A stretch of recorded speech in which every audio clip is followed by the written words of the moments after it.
네, 잘 쉬셨죠? 계속해서 수업을 진행하겠습니다. 자, 세 번째, 문제 해결을 위한 자기관리 그랬는데요. 우리가 문제 해결 방법을 찾아내는 것 이상으로 중요한 것이 바로 문제 해결을 해결하는 그 사람의 마음가짐이에요. 자기관리.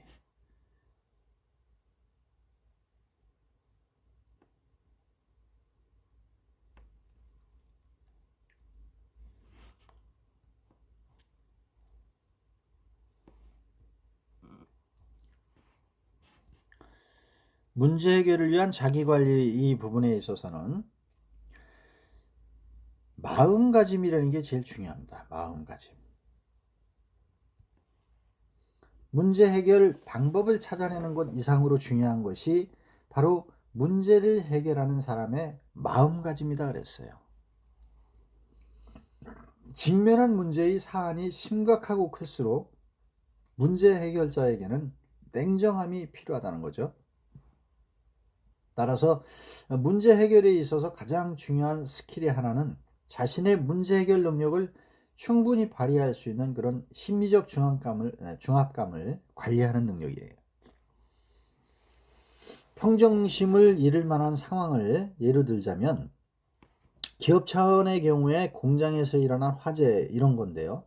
또 개인적으로라고 하면은 교통사고 같은 일상적 사고라든가 또 도둑을 만나서 위험에 처한 경우라든가 이렇게 큰 사고가 아니라도 이성 친구끼리의 그 다툼이나 또 윗사람들로부터의 그 질책 우리는 이러한 심리를 압박하는 사건이 수없이 많이 있죠. 이러한 압박감을 관리하는 능력은 바로 이 마음가짐, 그 마인드 컨트롤이라고 하죠. 우리가 이 마인드 컨트롤이에요. 올림픽에서 출전한 그런 국가대표 선수들을 보면 체력 운동 위에 꼭 병행하는 것이 있는데 그것이 바로 이게 자신의 감정을 통제하고 원하는 방향으로 나아갈 수 있도록 도와주는 마인드 컨트롤이다 이런 거예요. 그런 그 운동선수들은 하는 일이 1년 내내 똑같은 운동을 계속 반복하는 거 아니에요. 얼마나 힘들겠어요, 같은 일을. 또 강인한 체력을 유지하기 위해서 얼마나 힘든 고통을 또 겪어야 됩니까? 이랬을 때는 마인드 컨트롤 없으면 할 수가 없는 거예요. 자, 이랬을 때 우리가 평상심을 잃었을 때 빠지기 쉬운 심리적 함정이 있어요. 그 세 가지가 있는데 바로 상황의 부정이라는 게 있고 두 번째는 적절하지 않은 시기에 책임 추궁이라는 게 있고 세 번째로는 상황에 대한 비현실적인 평가라는 게 있어요. 네, 이 부분에 대해서 우리가 하나씩 한번 살펴보도록 하겠습니다. 상황을 부정한다. 이런 문제는 절대로 일어날 리가 없다. 야, 너 어떻게 일을 이따위로 해? 이런 일이 있어서는 안 되잖아. 이런 절대적인 기준, 이런 것이 바로 심리를 압박하는 거죠. 윗사람이 야 이건 있을 수도 없는 일을 왜 이런 문제가 생겨? 문제가 발생했을 때 말도 돼? 이런 문제가 발생했다는 그 사실 자체를 바로 인정하지 않으려고 하는 그런 심리예요. 이것이 상황을 부정하는 거예요. 실제로 외국의 자동차 회사가 급발진한다든가 뭐 이런 경우 많이 있었잖아요. 뭐 폭스바겐 뭐 이런 것들. 그 다음에 뭐 BMW 맨날 불났었어요. 그죠? 또 연비를 속여서 판매하는 그런 회사도 있었고요. 우리나라에서 절대로 있을 수 없는 일이라고 변명을 했는데 결국 확인해 보니까 아니잖아요. 그러니까 CEO, 대표가 공개 사과를 하고 리콜을 하고 이러면 이 회사는 일시적으로 망해요 그냥. 근데 상황을 부정하면 문제 해결만 늦어지고 기업의 이미지는 어떻게 돼요? 실추되는 거죠. 이미지 실추되는 거예요. 그리고 해결책이 지연되면 당연히 추가적인 문제가 발생하거나 상황은 악화되죠. 그렇기 때문에 문제가 발생하면 여러 가지 가능성을 열어놓고 보다 적극적으로 문제 해결을 위한 노력을 하는 것이 필요한 거예요. 이 부정이 아니라 문제 해결 노력. 이 부분을 생각을 해야 된다는 거예요. 적극적으로 어떻게 할 거냐. 그것도 적극적으로. 이런 노력이 필요하다. 두 번째는 적절하지 않은 시기에 책임 추궁이에요. 문제가 발생하면 흔히 책임을 따지죠. 이거 누구 잘못이야? 누가 잘못한 거야? 물론 이제 책임 규명, 이걸 책임 규명이라고 하는데, 이런 걸 통해서 명백한 그런 사태 해결도 우리가 사실은 중요하죠. 또 어떤 그 수위에 따라서 그 징계 같은 것도 필요하죠. 이런 문제를 놓고 볼 때 책임을 따지는 것은 중요한 일인데요. 문제가 발생한 후에 문제 해결에 대한 의지를 보이지 않고 책임자를 찾아서 비난하는 일에만 몰두한다면 어떻게 되겠어요? 문제 해결이 더욱 멀어지고 때로는 주객이 전도되는 그런 상황도 초래할 수 있잖아요. 그렇기 때문에 문제 상황이 발생하면 무엇보다 빠른 인정과 사태 파악이 제일 중요해요. 빠른 인정이라는 거는 그렇게 사고가 날 수도 있는 부분이 있네. 사태 파악, 이거 어떻게 진행될 건지 파악을 빨리 하자. 그래야 해결을 할 거 아니에요. 책임 소재는 나중에. 책임 소재 따지는 거는 제일 나중에 문제 해결이 다 되고 사태 파악이 돼서 문제 해결이 다 된 후에 그때 책임 소재를 분명히 해도 그때 이제 재발 방지를 위해서는 책임 소재를 또 파헤쳐야죠. 그래서 재발 방지를 위해서는 나중에 이제 책임 소재 문제를 재론하면 된다. 또 심리적 함정 세 가지 중에 마지막 상황에 대한 비현실적인 평가라 그랬어요.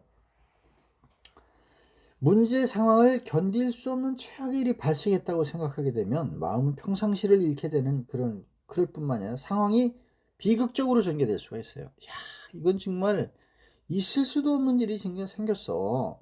야, 어떻게 이런 일이 일어나는 거야 도대체.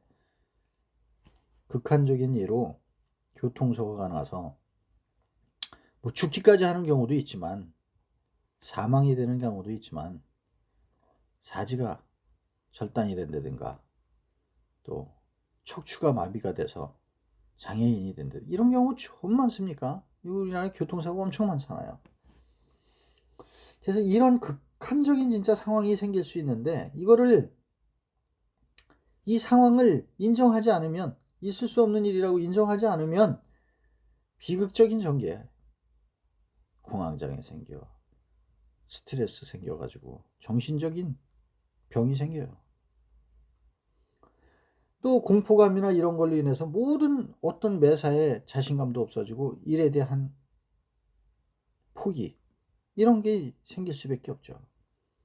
어려운 일이 닥칠 때 그럴 때일수록 냉정함을 잘 유지를 하고 상황을 빠르게 인정하고 조속한 문제 해결을 위해서 평정심을 우리가 찾는 것이 상당히 중요하다. 그래서 이런 평정심을 잃었을 때 빠지기 쉬운 심리적 함정 세 가지 이 부분을 여러분들도 숙지를 잘 해놓으시고 꼭 그런 어려운 일이 생기면 안 되겠지만 그런 어려운 일이 생겼을 때 평상심 잃지 마시고 잘 극복해 나가서 좋은 결과가 있기를 바라겠습니다. 다음은 이제 문제 해결자로 거듭나는 바람직한 사고방식에 대해서 살펴볼게요. 자, 그렇다면 어떻게 하면 문제가 생겼을 때 평정심을 유지할 수 있을까요? 이런 부분들이에요. 결론은 항상 상황을 인정하고 보다 나은 방향을 위한 미래지향적인 사고방식을 갖는 것이다. 바람직한 사고방식은 미래지향적.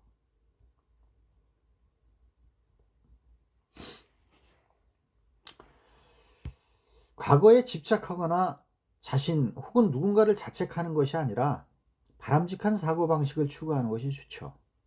원상회복형 문제의 경우라면 특정 문제가 일어나지 않도록 생각하고 행동하는 것이고 잠재형 문제라면 특정 문제가 일어나지 않았으면 좋겠다고 희망적으로 생각하는 것을 들 수가 있어요.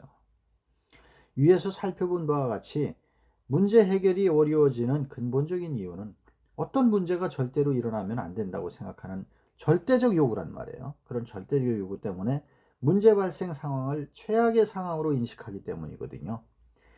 하지만 감정에 휩싸이게 되면 아무리 탁월한 문제 해결 프로세스가 있다 해도 이를 건설적으로 수행해 나가기에는 매우 어려워져요. 우리는 문제 상황에 부딪혔을 때 앞에서 제시한 그런 바람직한 사고를 함으로써 상황의 개선을 가져올 수 있는 그런 적절한 감정을 선택하는 것이 중요해요. 예를 들면 염려를 한다든가 슬픔을 느낀다든가 안타까움 등 이런 감정을 갖는 거죠. 이러한 부정적 감정이 적절한 감정으로 활용될 수 있는 이유는 말이에요. 이러한 감정들이 문제 해결을 위한 긍정적인 행동으로 연결되기 때문이거든요. 좋은 부정적 감정이라면 염려는 준비로 가고 슬픔은 함께 나누면 되는 거고 힘이 되어주는 상황으로 이루어진다거나 안타까움은 참여나 협상으로 이어지고요. 문제 해결을 위한 방법을 익히는 그런 것뿐만이 아니라 능력과 기술을 충분히 발휘할 수 있는 그런 버팀목으로 평상심을 유지하는 습관을 갖는 것이 매우 중요한 것이다. 이렇게 우리가 이해를 해야 되겠습니다. 바람직한 사고에 그 네 가지 요소가 있어요. 첫 번째, 두 번째, 세 번째, 네 번째. 이 요소들을 보면은 첫 번째는 가치를 상대적 희망으로 긍정한다 그랬어요. 어떠한 가치에 대해서 희망 미달성의 가능성을 인지를 한다는 거죠. 두 번째는 바람직하다. 그렇게 하고 싶다. 그렇게 되고 싶다. 있을 수 있는 일이다. 얼마든지 살아가면서 이건 있을 수 있는 일이지. 또 세 번째는 절대적 요구를 부정한다 그랬어요.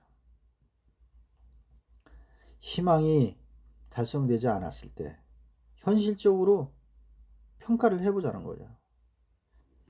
또 무엇이어야 한다는 이유나 법칙은 없는 거예요. 해는 항상 다시 뜨지요. 어떻게든 할 수 있다. 견딜 수 있다. 해낼 수 있다. 하면 된다. 뭐 이런 긍정적인 사고가 바람직한 미래지향적 사고다.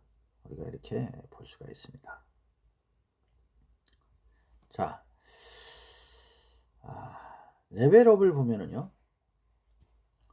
최근에 발생한 문제 상황을 적어보고 위에서 제시한 바람직한 사고의 네 가지 요소에 의한 프로세스에 대해서 자신의 문제 상황을 한번 재구조해 보자 그랬어요. 한번 여러분들도 이런 상황을 한번 생각해 보고 그런 것들을 한번 프로세스에 대해서 문제 상황을 구조해 보는 이런 것들이 구조화 작업을 해보는 이런 미션을 한번 해보시기 바랍니다. 예. 자, 이제 거의 마지막 단계를 가는데요. 지금까지 배운 그 학습 평가를 한번 우리가 풀어보죠. 자, 최종적으로 원하는 목표를 위해서 효과적으로 이를 전개해 나가기 위한 세부 항목들을 점진적으로 정리한 것으로 아이디어를 행동으로 옮기는 것은 문제 해결 과정 중에 어느 단계에서 진행되는 거냐? 이걸 이제 여러분들께 물었어요. 첫 번째는 실행 단계, 실행 계획. 두 번째는 대안의 선택. 세 번째는 의사 결정. 네 번째는 니즈 파악. 예, 이렇게 이제 네 가지를 보고 어떤 것을 선택해야 될까요? 바로 정답은 1번 실행 계획이 되는 거죠. 액션 플랜이라고 우리가 했죠. 그 실행 계획은 최종적으로 원하는 목표 달성을 위해서 효과적으로 이를 전개해 나가기 위한 세부 항목들을 점진적으로 정리한 것으로 아이디어를 행동으로 옮기는 단계다. 이렇게 우리가 수업 시간에 배웠죠. 자, 두 번째는 무엇을 어떤 목적으로 언제 어디서 누구와 어떤 방법으로의 물음에 대한 답을 가지고 계획하는 단계는 문제 해결의 과정 중에 어디에 해당하느냐 그랬어요. 무엇을, what, 어떤 목적으로, why, 언제, when, 어디서, where, 누구와, who, 어떤 방법으로, how. 네, 이런 것들에 대한 단계가 문제 해결의 과정 중에 어디에 해당되느냐. 첫 번째는 문제 인식, 두 번째는 실행계획 수립, 세 번째는 해결안 도출, 네 번째는 피드백.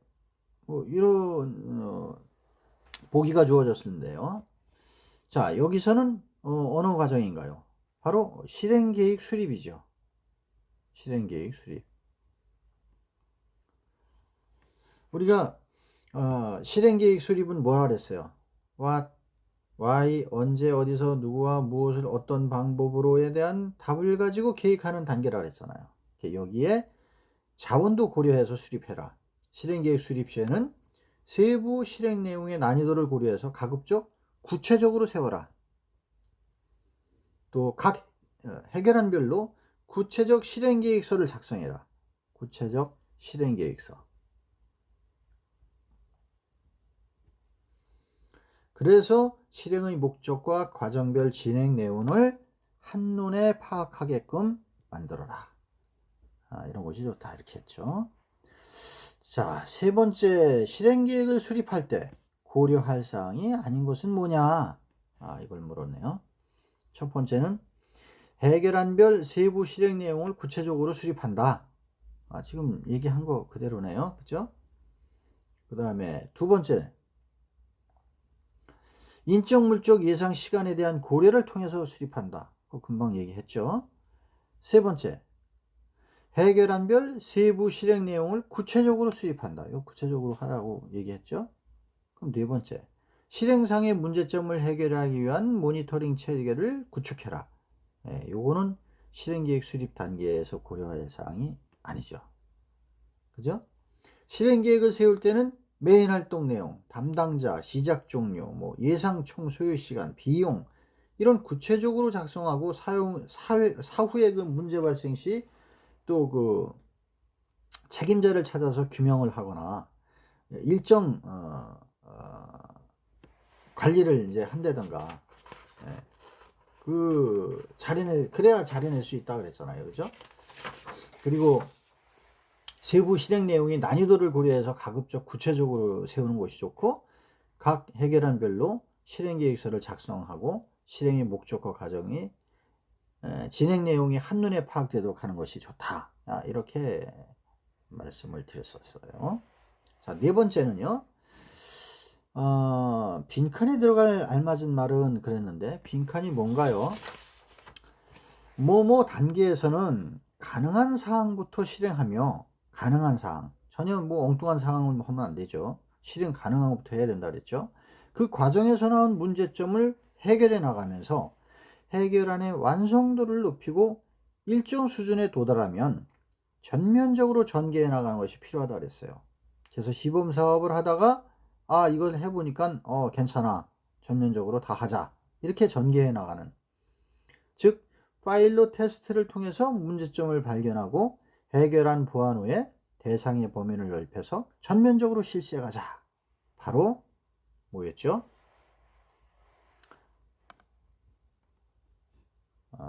팔로우 업이 되겠습니다. 다음 이제 마지막으로 문제 해결 시나리오 작성 단계에서 위기관리에 대한 준비를 해야 하는 이유를 서술하시고 그랬어요. 우리가 위기관리를 왜 해야 되느냐? 자, 위기관리라는 것이 참 문제 해결에서 다양한 아이디어 가운데 최적의 그 실행안을 찾아냈다 해도 예상치 못한 그런 또 다른 위협에 봉착한다면 문제 해결이 어려워지잖아요. 또 어려워지는 것뿐만 아니라 해결에 대한 의지도 떨어지게 되죠. 따라서 문제 해결이 마무리되기 전까지 그 진행 과정에서 늘 변수화되거나 상황 변화를 염두에 두고 진행해야 되고, 이를 위해서 만약에 대비한 그런 위기관리가 매우 중요하다. 이런 이유 때문에 우리가 위기관리에 대한 준비를 하는 거다. 이렇게 서술할 필요가 있겠습니다. 네, 이제 마지막으로 학습 내용을 요약해 보겠습니다. 해결한 개발 단계라는 것은 문제로부터 도출된 근본 원인을 효과적으로 해결할 수 있는 최적의 해결 방안을 수립하는 단계다 그랬어요. 실행 및 평가 단계는 해결은 개발을 통해서 만들어진 실행 계획을 실제 상황에 적용하는 그런 활동으로 당초 장애가 되는 그런 문제의 원인들을 해결안을 사용해 제거해 나가는 그런 단계를 말한다고 했죠. 문제 해결 방법을 찾아내는 것 이상으로 중요한 게 뭐였어요? 문제를 해결하는 사람의 마음가짐이라 그랬어요. 이걸 위해서 마인드 컨트롤을 해야 된다. 중요하다. 마주한 문제의 사안이 심각하고 크면 클수록 문제 해결 시에는 냉정함이 필요하다 그랬어요. 따라서 문제 해결에 있어서 가장 중요한 스킬의 하나는 자신의 문제 해결 능력을 충분히 발휘할 수 있는 심리적 중압감을 관리하는 능력, 마인드 컨트롤이라 했죠. 네, 이것이 중요하다라고 할 수 있겠습니다. 네, 지금까지 여러분들은 문제 해결 시나리오 작성과 해결한 실행 제13장에 대해서 수업을 했습니다. 이렇게 해서 문제 해결 능력에 대한 모든 과정을 챕터를 다 마무리를 했는데요. 온라인 강의 들으시느라 참 수고들 많이 하셨어요. 네, 다음은 기말 시험에 대해서 안내를 드리겠습니다. 기말 시험은 중간 시험처럼 여러분들에게 서술형 문제를 제출하도록 할 것입니다. 부담 갖지 마시고 내용을 잘 서술하셔서 주어진 문제를 풀어서 교수 이메일로 제출해 주시면 됩니다. 여러분께서 시험 보신 결과는 중간고사, 그 다음에 기말고사, 그리고 출석 수업, 그리고 과제, 여러분들에게 주어진 그 과제를 제출한 그런 것을 가지고 점수를 채점을 하게 됩니다. 이 부분 참고로 알고 계시고 여러분들께서 노력한 만큼 그 노력에 대한 대가를 잘 받을 수 있도록 이렇게 준비를 해 주시고 저는 그거에 대한 평가를 잘 내리도록 이렇게 하겠습니다. 여러분들 수고가 또 여러분들 고생이 그 평가로 이렇게 잘 이어지도록 이렇게 잘 마무리를 해 주시길 거듭 부탁드립니다. 그동안 강의 들으시느라고 정말 고생 많으셨습니다. 여러분 건강하시고 행복하시길 기원합니다. 감사합니다.